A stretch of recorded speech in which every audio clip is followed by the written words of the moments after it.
Tapi mari perhatikan, waktu Kain membunuh Habel, Tuhan menghukumnya. Setiap perbuatan dosa selalu ada konsekuensinya. Waktu Yakub menipu Ishak dan mengambil berkat Esau, Tuhan mengganjar Yakub dari penipuannya kepada Ishak ayahnya. Dia justru mengalami 14 tahun bekerja pada ladang tanpa diubah karena dia juga ditipu. Tuhan tidak pernah tidak mengganjar kesalahan, tapi penebusan yang memberi kehidupan baru. Dan setiap ganjaran yang didapatkan Tuhan dari setiap perbuatan dosa sesungguhnya bertujuan supaya orang hidup dalam pertobatan. Jadi Bapak Ibu Saudara-saudara, keselamatan, pengampunan adalah kasih karunia Allah. Tapi manusia yang diampuni, yang diselamatkan, harus meresponnya dengan hidup dalam pertobatan. Sebab itu Paulus dan Yakobus tidak bertentangan, tapi apa yang disampaikan Paulus justru dipertegas Yakobus dalam hal-hal praktis yang harus dilakukan. Bapak Ibu Saudara-saudara yang dikasihi dan diberkati Tuhan, iman itu bukan sesuatu yang hanya dibicarakan, ditampilkan dalam unsur-unsur liturgi, penyembahan, pengakuan dosa, doa, persembahan, bukan, tapi juga dihidupi dalam tindakan sehari-hari. Jadi Bapak Ibu Saudara-saudara, kalau ada orang beriman yang ramai di kata-kata tapi sunyi di tindakan, itu bukan iman, itu pura-pura rohani, pura-pura rohani. Kalau ada orang beriman yang imannya ramai di sosial media, postingan sana sini, kebaktian sana sini, kegiatan ini dan itu, tapi malas di dunia nyata, itu cuma pencitraan religi, itu bukan kekristenan. Kalau ada orang beriman tapi tidak bertumbuh rohani, tidak ada perubahan karakter, itu pohon yang tanpa buah. Kalau pohon tidak menghasilkan buah, ini Tuhan mengandaikan, maka petani akan memotongnya, mengumpulkan ranting-rantingnya dan membakarnya. Bapak Ibu Saudara-saudara yang dikasihi dan diberkati Tuhan, Rasul Yakobus menyampaikan hal ini dan menegaskan kembali kepada para pembaca surat Yakobus yang kalau kita belajar tentang kitab ini, kita akan menemukan mereka adalah orang-orang Ibrani, orang-orang Yahudi di perantauan. Surat ini untuk mengajari mereka yang sedang mengalami penindasan dari segi sosial ekonomi, yang sedang mengalami penganiayaan, tapi juga ancaman perpecahan. Di tengah tekanan-tekanan yang mereka alami, saudara-saudara, firman Tuhan diberitakan untuk mengatakan kepada jemaat, mereka tidak boleh menyesuaikan hidup demi kebutuhan. Mereka tidak boleh melemah dalam hal iman karena tekanan. Justru dalam situasi-situasi sulit itulah tindakan-tindakan hidup beriman adalah jawaban. Orang Kristen itu harus merespon semua keadaan hidupnya dengan bertindak sesuai imannya, bukan menyesuaikan iman dengan kenyataan, tapi menghadapi kenyataan dengan menunjukkan tindakan-tindakan hidup beriman. Saudara-saudara yang dikasihi dan diberkati Tuhan, Yakobus menyoroti beberapa hal kepada jemaat ini. Satu, iman yang dangkal tanpa tindakan yang nyata. Kedua, dia bicara tentang ketidakberpihakan pada orang miskin. Dia juga bicara hindari yang tidak didoakan. Kehidupan jemaat yang menghadapi konflik, ada ambisi dan iri hati, juga ada kesombongan rohani dan hidup yang tidak mengandalkan Tuhan.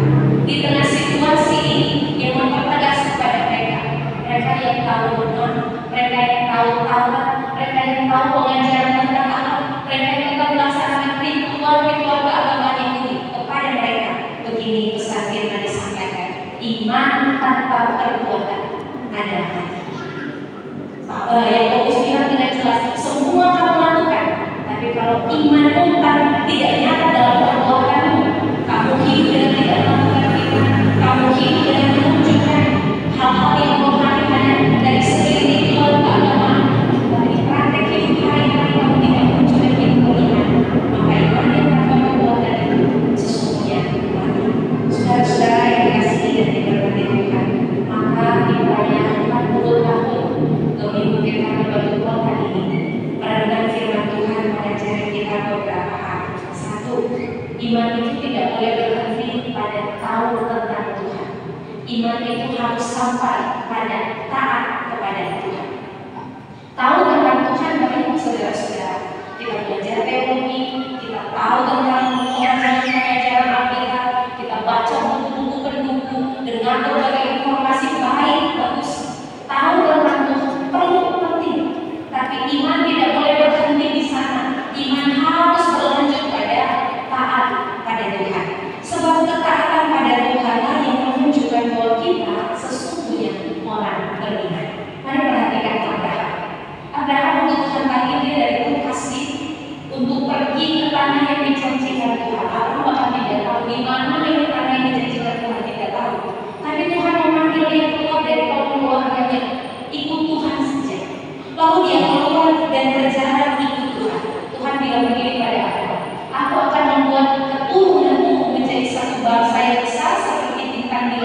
kenapa? Sebab Allah tidak mau membunuh Ishak, tapi Dia mau menyaksikan iman Abraham. Lalu Abraham meninggalkan domba yang bersatu dan kemudian mempersembahkan domba itu sebagai persembahan bagi Tuhan. Lalu di tempat itu Abraham menamai Allah menyediakan. Imannya kepada Tuhan mewarnai perjalanannya yang nyata dalam perbuatan. Satu hari, Bapak Ibu saudara-saudara, Abraham kan dibawa ponakannya waktu dia keluar dari lokasinya, dia bawa Abraham dan Lot sama-sama menjadi orang berkepunyaan. Mereka punya harta benda, mereka punya ternak, mereka punya orang kerja. Satu hari pekerja-pekerja ini bertengkar berkelahi. Lalu Abraham bilang begini kepada Lot, supaya tidak bertengkar, mari kita berpisah. Kamu pilih yang pertama. Sebenarnya Abraham kan pamannya, Abraham yang mengajar dia, Abraham yang menolong dia. Harusnya Abraham jadi orang yang punya hak untuk memilih pertama. Tapi Abraham bilang begini kepada Lot, inilah lebih dulu. Kalau kamu pilih ke kanan, Abraham akan memilih yang sebaliknya. Pokoknya kalau Lot pilih kemana, Abraham pilih sebaliknya. Lalu Lot melanjutkan pandangannya dan dia menemukan daerah yang subur, yang berbuah, yang menjanjikan, dan dia memilih. Bapak Ibu saudara-saudara yang dikasihi dan diberkati Tuhan, sesuai kesepakatan Abraham memilih lokasi sebaliknya. Dan betul saja, Lot mendapatkan daerah yang diberkati. Abraham justru di tempat yang sebaliknya, yang besar, yang tidak dalam perhitungan Lot. Tapi waktu hidup membuktikan, bukan tanah, bukan kekayaan alam, tapi Tuhan. Tuhan yang menyertai Abraham, Tuhan yang diimani dan disembah Abraham, membuat Abraham mendapatkan kekayaan berlipat ganda di tanah yang tidak jadi pilihan itu, di tempat yang tidak jadi pilihan itu. Abraham menyaksikan kalau Tuhan ada berkat. Sebaliknya, Bapak Ibu saudara-saudara, Lot memilih daerah yang subur, tempat yang lembut, tempat yang penuh berkat, yang pada waktu-waktu kemudian berubah menjadi Sodom dan Gomora. Di tempat yang diberkati itu, di tempat yang berlimpah susu manisnya, ketika Tuhan tidak ada di sana, tidak ada berkat yang menyelamatkan. Dan karena itu Tuhan membumi mengusir Sodom dan Gomora. Maka istri Lot menjadi tiang garam. Lalu Tuhan kalau keluar, jangan lihat ke belakang, berlari saja terus. Harusnya lihat Tuhan, fokus pada Tuhan. Tapi istri Lot sambil udah beriman, sudah tinggal di belakang. Dia berlari ke belakang dan pada akhirnya menjadi tiang garam. Di tempat yang diberkati sekalipun, kalau Tuhan tidak ada berkat di sana. Bapak Ibu saudara-saudara yang dikasihi dan diberkati Tuhan, mari lihat Yusuf. Dia bukan yang sungguh, tapi dia yang terpilih. Lalu saudara-saudaranya cemburu iri. Yusuf kemudian berakhir disungguh, dijual dari budak kepada orang Ismail, dan kemudian berakhir di rumah Potifar sebagai budak orang kerja pengasuhan. Dari rumah Potifar difitnah, melakukan pelecehan, dan berakhir di penjara sebagai narapidana. Yusuf dalam keadaan yang begitu sulit itu tidak sekali pun mempertanyakan kebaikan Tuhan, tapi dia berjalan dalam iman dan menunjukkan perbuatan-perbuatan beriman. Waktu dia digoda oleh istri Potifar, Yusuf tetap takut Tuhan. Waktu dia berakhir di penjara, dia tetap takut Tuhan. Dan karena itu Tuhan mengangkat dia dari sana dengan menghasilkan mimpi Firaun 7 tahun kelimpahan, 7 tahun kelaparan. Yusuf kemudian dibawa oleh Tuhan menjadi orang kedua penguasa di Mesir. Bapak Ibu saudara-saudara yang dikasihi dan diberkati Tuhan, pengetahuan tentang Tuhan baik untuk kita pilih. Kita harus kenal Tuhan, kita harus tahu tentang Tuhan. Tapi ketaatan kepada Tuhan adalah harga mati. Dan karena itu hanya orang yang taat kepada Tuhan akan melihat bagaimana Tuhan bekerja di hidupnya untuk mendatangkan berkat. Bahkan di tempat yang bagi kita besar dan tidak jadi dilihat. Saudara-saudara yang dikasihi dan diberkati Tuhan, iman itu bertumbuh di sifat hidup sehari-hari. Tuhan bawa kita untuk mengalami proses hidup beriman dan ketaatan kita kepada Tuhan yang mendorong kita untuk ada dalam proses yang berdewasakan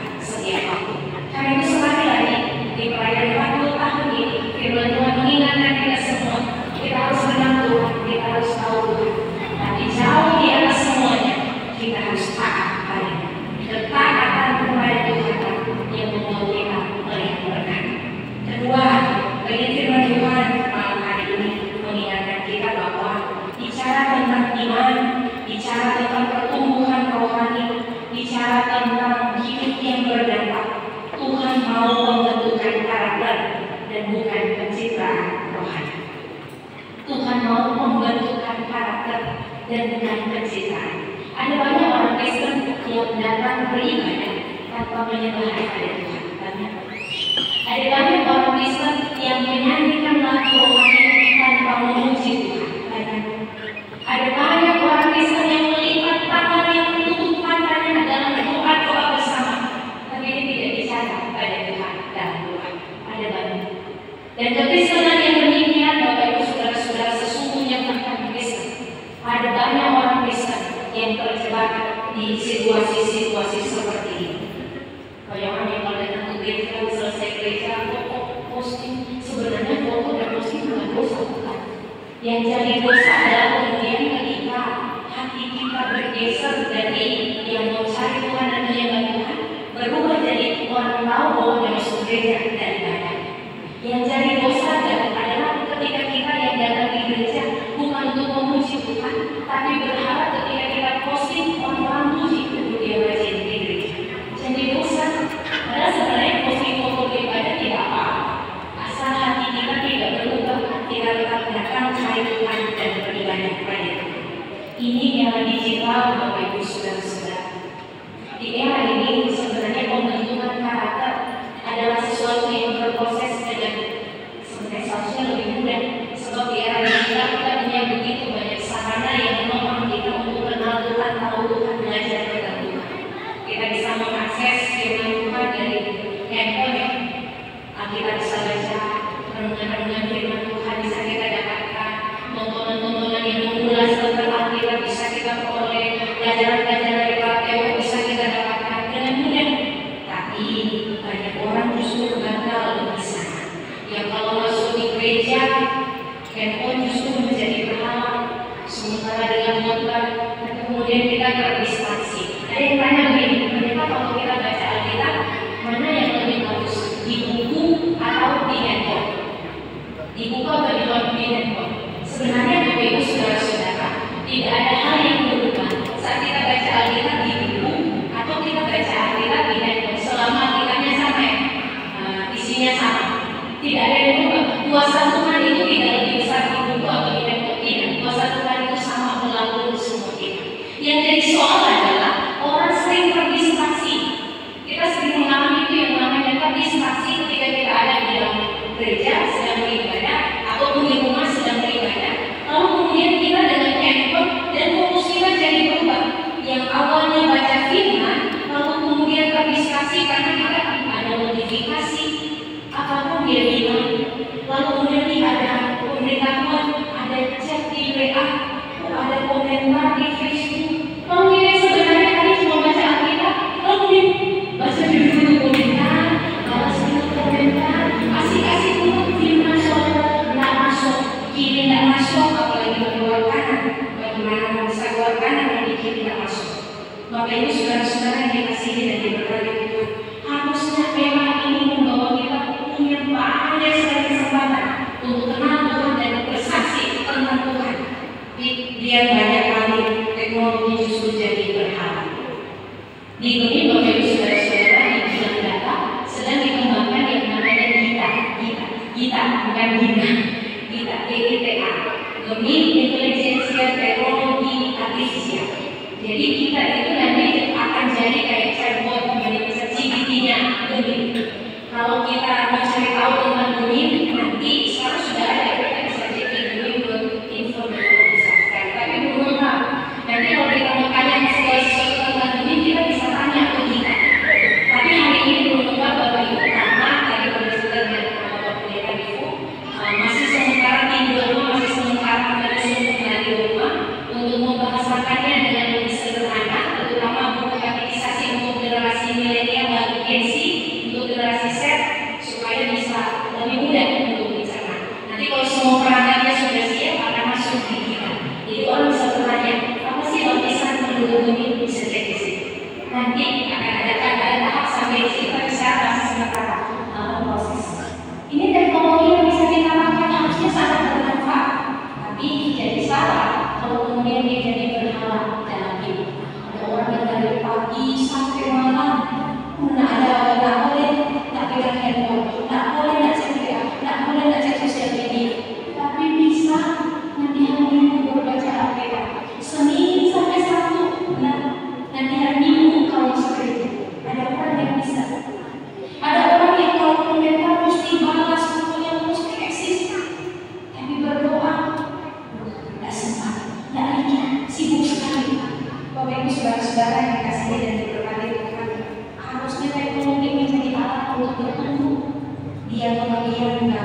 supaya dia bahagia, dia melaksanakan lagi sampai berkat, sampai pulang dia terus di YouTube, dia terus di video-video TikTok, di semua itu. Dan Bapak Ibu tahu, kita bawa anak ke gereja, tapi kita tidak membawa dia untuk menyembah Tuhan. Tidak. Dan ada banyak orang tua yang melakukan. Ada yang bilang begini, pendeta, kamu tak begitu dia kesana, makanya Bapak Ibu diajar. Orang tua itu jangan lupa berdoa, jangan lupa baca firman, jangan lupa beribadah. Orang tua itu harus mengajak anak untuk duduk berdoa bersama, belajar firman bersama, memuji Tuhan bersama. Supaya kalau dia dibawa di ruang-ruang ibadah, di rumah gereja, di evangelis, di sekolah minggu,